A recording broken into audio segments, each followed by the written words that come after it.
All righty then. Welcome back to the final half hour of Really Live Green Rush, the business of cannabis talk show. I'm Jimmy Young, the founder of Pro Cannabis Media and sometime host on this program. We're here every Friday afternoon from 4 to 6 p.m., but we won't be here for the next few weeks. Our next Really Live show will be January 6th on Friday.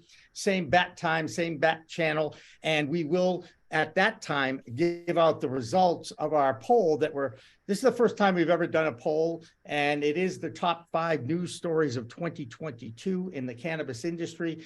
And you can go, I'm pretty sure now that we've released it, you should be able to find it on our website. You should be able to find it on some of our LinkedIn page and all that neat stuff. And if you can't, before I leave the office tonight, I'll make sure that we've posted it in all those locations so you can get involved with this, enter the contest, and maybe even win one of our limited edition t-shirts and a gift card. Now, as I mentioned on the other side of the break, 2 gentlemen, one, Miggy, you're out in Washington State, aren't you? Yes, sir. And are you in the same neighborhood as Josh? We're like we used to be neighbors until I moved. That's right. And Thomas Howard is here as well. Cannabis Legalization News is his show every Sunday afternoon. Thomas, go ahead, give yourself a plug on your Sunday afternoon show. Tune in on Sunday where we're going to be going over the top 5 news stories of cannabis in 2022.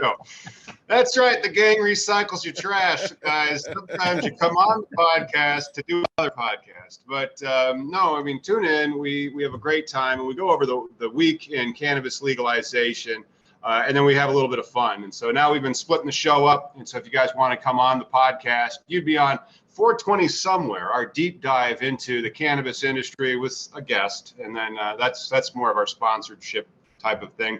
And then I use the YouTube channel to do SEO based stuff. I just had some manufacturer of hydroponic stuff wanting me to do a video for that. I don't get into that type of stuff too much, but you know, it happens when you're doing YouTubes. Your show was terrific. I enjoyed it, and I'm going to give you a really big compliment, okay? Because not only do you host the show, but you're also the video director through StreamYard. Am I right? Yeah, I'm pushing a whole bunch of buttons while I'm doing the show. There is no freaking way I would ever be allowed to push buttons on this kind of a show, okay? There's just no way. So I appreciate, I respect your technical savvy on that one. Miggy joins us as well. And Miggy, in the chat room, you brought up a story. I know I've read about this.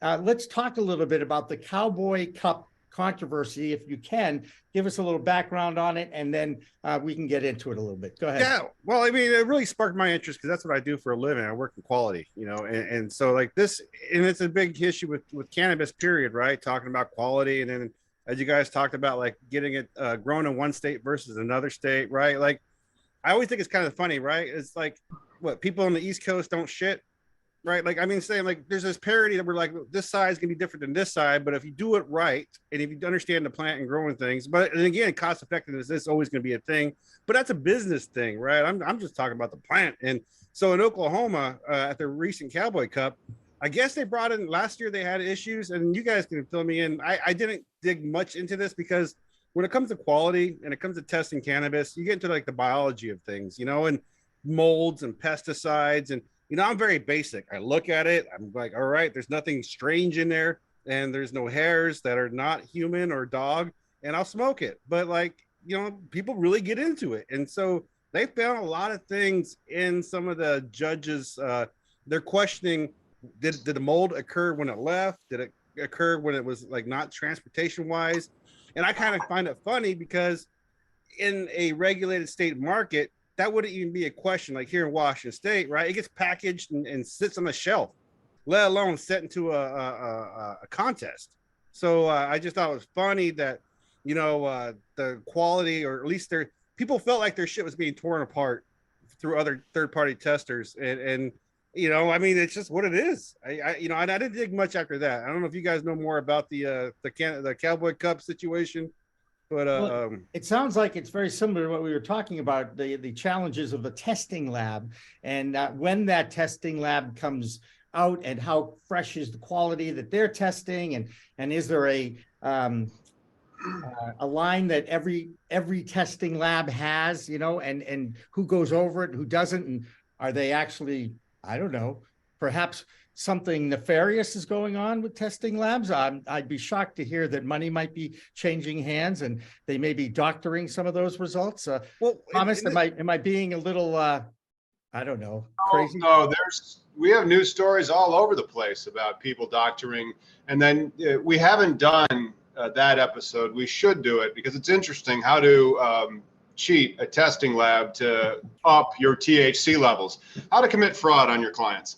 Not the best business strategy. And you're actually seeing this as I'm a lawyer from that type of perspective. The lawyers are like, wait a minute. So they all want to say they have the most THC, so much so that they will lie about it. Sounds like we got a lawsuit on our hands, buddy. Might even be a class action if we do this right. And so we're seeing those out of California now. And then as other states come up and online, and then they're lying about their THC numbers, that's false. You know, that's a misrepresentation designed to sell your product.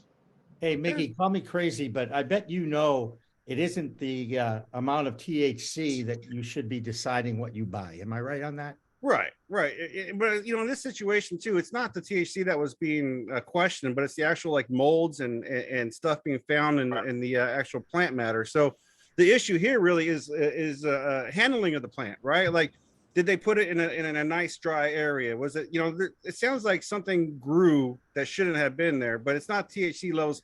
But when it comes to the THC levels, I know of labs that how they've done it is like fudge the numbers, right? So you got a gram of cannabis and then they're like, oh no, that was actually a 0.8 grams. So now you just increased your THC percentage per that measurement. So there's different ways to cheat the system. But, you know, for me, working in the calibration industry, you know, the lack of consistency is what's really shooting us in the foot here. You know, to get to THC, you know, there's different ways of doing it, right? Chromatography, spectrography, each one has a different little mathematical about it and how do you come about it, right? Because as soon as you burn the plant, you're turning it to something else. So that's one, factor in it. So if different labs are testing it in different ways, you're going to have different results as well sometimes.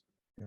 Hey, I know everybody was talking a lot about the shelf life of cannabis. And literally today, I read a newsletter that I subscribe to. It's by Jackie Bryant. I don't know if any of you guys know who she is, freelance journalist, and now the editor of San Diego Magazine out of California. She's been on our show a few times over the last few years, and her newsletter is called The Cannabitch. Okay, that alone got my attention, and I've certainly read some of her stories in the past. First of all, congratulations, Jackie, because she admitted and shared with the world that she is with child, and now she's going to take a tolerance break. And she actually goes into, in this today's newsletter, all the different ways to preserve the quality of cannabis and how best to do that, because after all, she's got a stash, just like a lot of people have.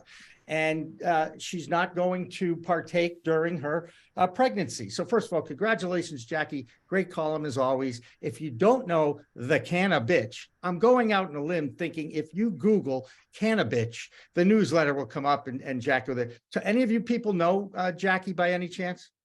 Anybody? Bueller? No. Okay, well, hey, look. I'm not. Where is she out of? San Diego, because she's the editor of San Diego Magazine. Yeah. And she's a terrific writer. She really is. The thing that brought us together is she did a story about a couple in Maine that are lobster people. I call them lobster people because it doesn't matter if you're male or female. The lobster is the lobster, and that's their livelihood. And they basically, the whole premise of the newsletter was they got their lobsters high, or do lobsters get high? And since that's my favorite food, that caught my idea. I read it. I thought it was really well written. We've had her on a couple of times. And again, I just read that today. So if you Google Cannabitch, right, I'm pretty sure the newsletter is open for all. You can subscribe, obviously. And now, of course, she's soliciting fees to support her in her endeavors as well, like everybody in this industry is doing. Doug, I know I've hadn't brought you in for a few minutes. I want to bring you back in here a little bit and get your opinions about some of the things that we've been talking about in our discussions here. How long is it going to take us to get out of this cycle of recession and perhaps depression? Are you willing to go out on a limb and put a time figure on that? And Josh, I'll go around the room and get it from you too.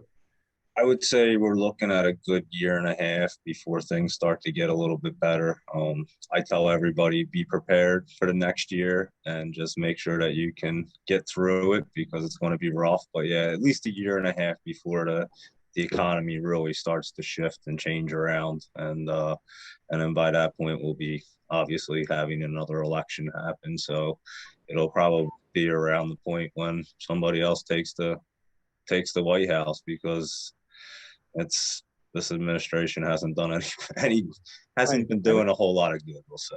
Right. We understand that. And we also understand that the outgoing governor of Massachusetts, Charlie Baker, will not be running for president because he was not basically appointed and won the presidency of the NCAA. So we want to congratulate. Yes, Rick, I love that look. That's exactly what I said when I read it. I was like, Charlie Baker's going to try and fix the NCAA. Well, Rick, forget the call. You could comment on that if you want, but let's go back to my original premise. Are we seeing a recession, depression, and how long do you think that downturn of the economy will take place? You think seems like a big step up in pay scale from a governor to the head of the NCAA. About 5 times. Yes.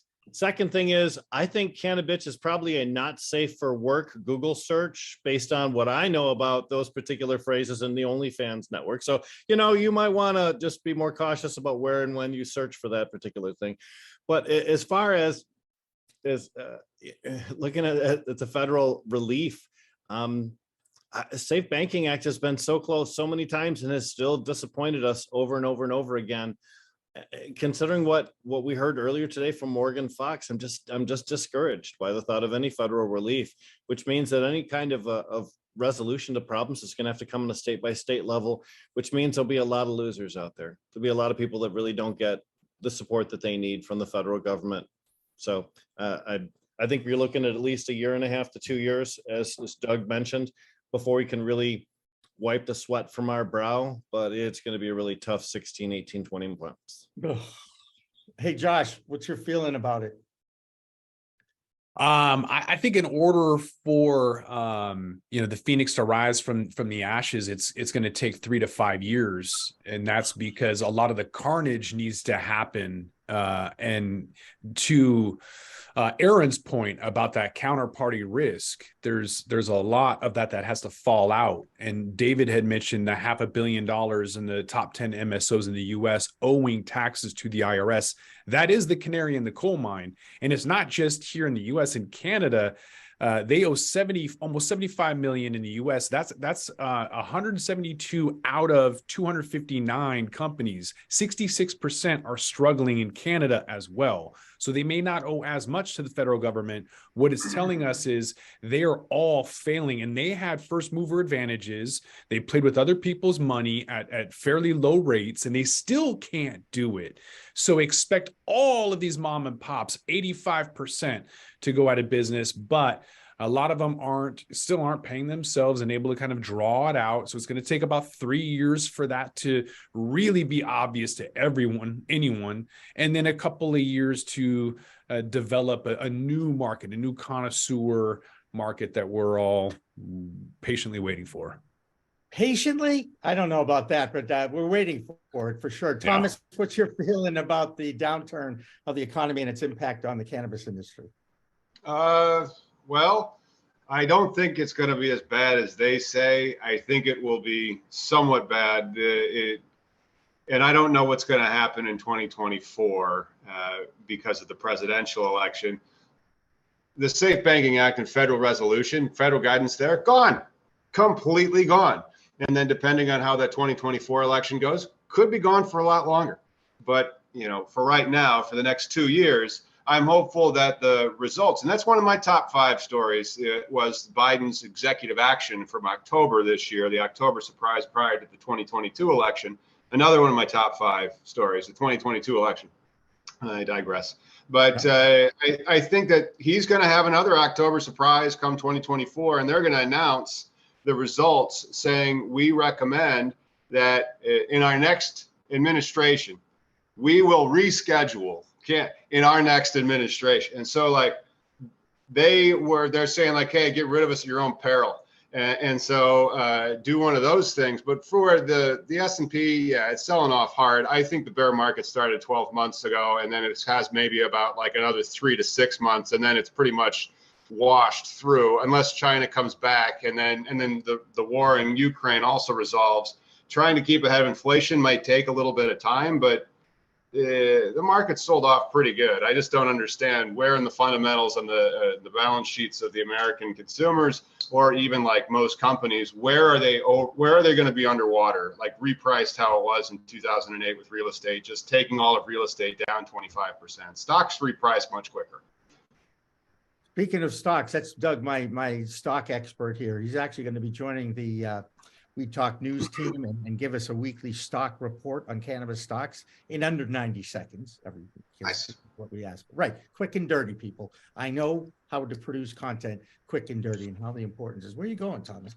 Okay. And then you make it like this so that you do the 90 seconds so you're on reels. It's they just keep changing the media. And so it's like you get your hands on this one. I think we understand how this one works. And then they go, oh, you understand how it works, do you? And then they screw it up and they change it on you. Yeah. That's a 16:9 ratio that we like to tell everybody to go horizontal. Doug, just feedback on what Thomas said about the market. Go ahead. Yeah, I mean, I sure hope it only takes about 3 months. I was saying earlier, I see a quick run happening. It should happen after the new year. They're basically at the bottom right now. They're going to go bottom top real quick, and then it's going to come crashing really hard, slow, and painful. And it's going to take a while. Is this the East Coast skepticism I'm hearing here? I just call charts how I see them. And I called it in 08. I called Bitcoin when it went from 60 to 20 to the hour, and I can tell you what these charts look like right now. Can anything change? Of course. What's your resistance line on the S&P, or which are you following the Qs? You following the S&P? Which one are you looking at? So I look at everything in general. I look at every sector across the board, and I can really call anything that's going to pop. And this is the scary thing. Generally, on average, I can hit 100 to 300 percenters a day that are going to spike. And in the last 5 to 6 months, I probably hit about 7, which is just unheard of. It's kind of sad. And I can just see the charts. They want to set up and run, and then they just fall down. They want to set up and run, then they get pushed back. They want to set up and run, they come crashing back down. Every time the Fed speaks, it's a disaster. It's a red day. And we had 2 green days this week. And on average, there should be 2 green, 2 red in a sideways day. And for the most part, they're not even 2 greens anymore. We happen to have 2 green days this week, but they followed real hard with bigger sell-off red days than they were bigger green days. So it's been a tough market. Isn't Green Day a group? Yeah, we need them to start singing. I'm so unhip, guys. Hey, Miggy, I don't want to ignore you either. I want to get your feeling about. In fact, I'd like an optimist to come out of the woodwork and tell me that the recession and the depression on the horizon is going to be over quicker than we think. Give me something to grab onto. Well, I like hearing Doug's take, and actually that's why I like working with Tom, like, and Josh, like, to me, I create a network of smarter people around me so I can understand the world around me. Doug, when you're talking about these ups and downs and sideways, are you talking about the actual stuff on the market already, the MSOs that are out there? No, I talk about in general everything. See, the cannabis industry is very difficult. We spoke about it with Gary Santos, as a matter of fact, and the whole industry only fluctuates. The stock price goes up when the industry moves. So if there's industry news, all of them go. They're not based off of if one company does well. Their stock generally doesn't go up a whole lot. Right. And right now, obviously, they're not really. They're quarterly their quarterlies aren't exactly beautiful to be making them go up. But at the same time, when they were producing good numbers, it would only be the whole sector would move. You would see Curaleaf and Hexo, all of them go the same day, and then they would all come down at the same time too. It's just an industry thing, and it's not based off of companies or basically anything. Well, I find it because we use the word industry, but we're still talking about this federally illegal plant, that there's no one stable industry, right? We have 50 different little industries that are going on. And then I'm like, how many burners are out there? There's only one. There's only one burner that I can name. The rest are True Leaf and whatever the hell they are. But to your point, Jimmy, nothing is inflation proof, right? We all got to pay for gas and do the thing that we do. But some stuff is recession proof. And that's what I've been talking with Tom. It's like we went through the pandemic with COVID. Cannabis was made essential. So, you're talking about a prohibition plant. People are going to be hemming and hawing. And really, I do feel for people in the industry. But as a consumer, this is still a win-win for me still, until I get some home grow and maybe some home delivery, but it's still better than going to a street dealer. Is it though? Is it these days, guys? I mean, the street dealer, the legacy market is thriving thanks to the mistakes, the bumps in the road of the legal rollout. Thomas, I know you have something to say. Well, I think Massachusetts is doing it okay. I think New Jersey's doing it okay. It's one of these deals where it should be more like liquor and less like plutonium. And gambling is now pervasive and everywhere. You can't go. I bet that we get interrupted in 5 seconds for a commercial to make a bet in Vegas, because that's how much gambling has come. Like, I remember when I was a child and, years ago, it was illegal. You'd have to go to Vegas for gambling. Now it's everywhere. And so that kind of direction is coming for cannabis. But when will it shake itself out and have like some type of normalcy? Decades. It's going to take decades, because you're having everybody do it their own way. And then when everybody does it their own way, it's really hard to have interstate commerce and standards. So you're going to have the Fed speak to it for some type of regulatory consensus amongst the states. And they did that with hemp, and they still don't have the DEA approved testing that they put into it. And that's years later. And so like we might have legalization and it's still freewheeling for many more years after that. And then they'll eventually come up with regulations, and it'll be just like owning a restaurant or a bar or a cracker factory that needs to comply with federal food regulations. Yeah. Rick, do you echo those comments by Thomas by any chance? Yeah, I sure do. In fact, you're going to see a lot of state-based actions because there will be a lack of federal oversight. And all the things he mentioned, standardization, a normalization, some kind of an agreement between states, those are necessary steps before interstate commerce can happen, which I think pushes the implementation date for that off a little bit further. But the pain is felt locally. The recession is felt locally. It may be a national phenomenon, but it's always been the local companies, the mom and pops that suffer for it. Wow. I'm really not looking Maybe the recession will be the straw that breaks the camel's back, because all the economic downturn, everybody will realize, well, we have to legalize it now federally, to get us out of the recession. Now you're talking. Now I like that idea, because I think I just read another news story about a state or somebody is allowing starting to put money into hemp as a building material.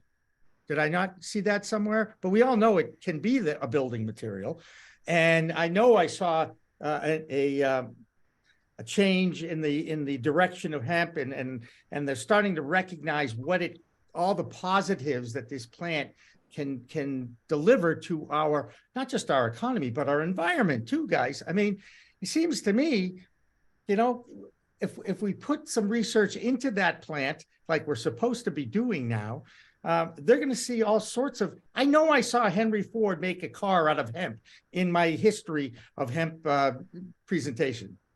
Do you guys remember that? Yeah, actually, that car's still at the Henry Ford Museum in Dearborn, Michigan. So. See that? All those little things about Michigan that I knew somewhere in the back of my mind would come out. Well, guys, listen, everybody on this call and everybody in this Zoom room and who has taken part today, all of you very special in the story that continues, that is Pro Cannabis Media, our weekly Weed Talk news show. A couple of correspondents are on with us right here, and I really am proud of the effort that news producer Tori Chamberlain has put in, Elena Pinto, who I think is a network quality anchor. And why she's working for us after a year is beyond me, but we love her for that reason alone. And the same thing with you, Thomas and Rick and Josh as well. And I look forward to our cannabis reports in 2023 from the market, Doug, because it's obvious, you know what you're talking about, and I don't. Okay, so you're definitely going to be added to the team, and I appreciate that. And Miggy, you get the fan of the year every year, as far as I'm concerned. You do? You know, you're there almost every Friday in the chat room, and we so appreciate that. I'm actually at work. That's why I can maybe have you guys. That's awesome. That is the way to go too, by the way. And I love that you get your earpiece in and nobody knows, but we do. All right. So this is my big holiday wrap-up speech. You know, we've had a few 100,000 views of our videos over the last year. I think we're up to like 280 for the year, maybe closer to 300. And I'm amazed that this old white guy can talk about weed and weed business and actually get a following. Hey, who knew? That's why this country is so great, because we can talk about it and we can also share some of our knowledge with our audience. Last wishes. I'm going to go around the room one more time. Last wishes for 2023. Josh, what can we look forward to in your world? I appreciate everything you've done for us. Oh, last wishes? I don't know. Get out more. Go to an event that you haven't been to. I love that. I love that. Step out. Doug, what's your thought for 2023? And I'm not saying these are, New Year's resolutions. I'm just saying, give me a positive thought.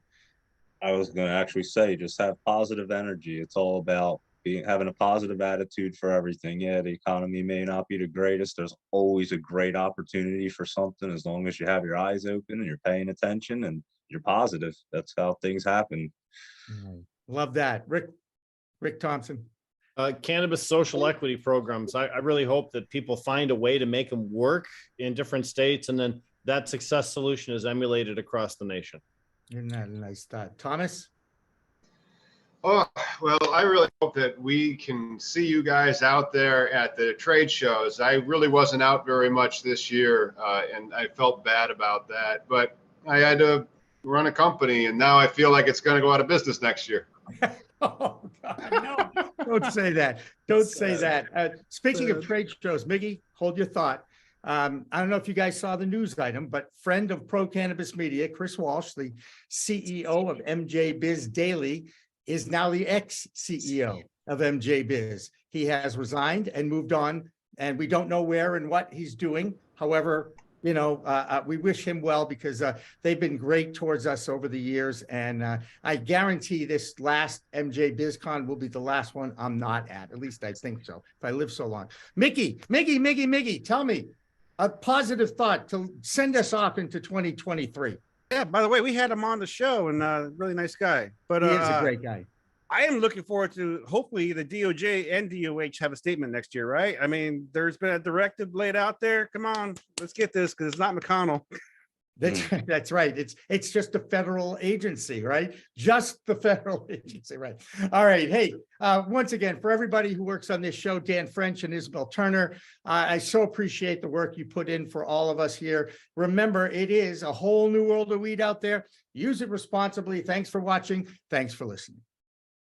With that, we're going to roll this one up. I'm Josh Kincaid. This is The Talking Hedge. Don't forget to like, share, and subscribe, or don't, and I'm out. Don't forget to smash that like button on your way out and check out these other videos that we've got.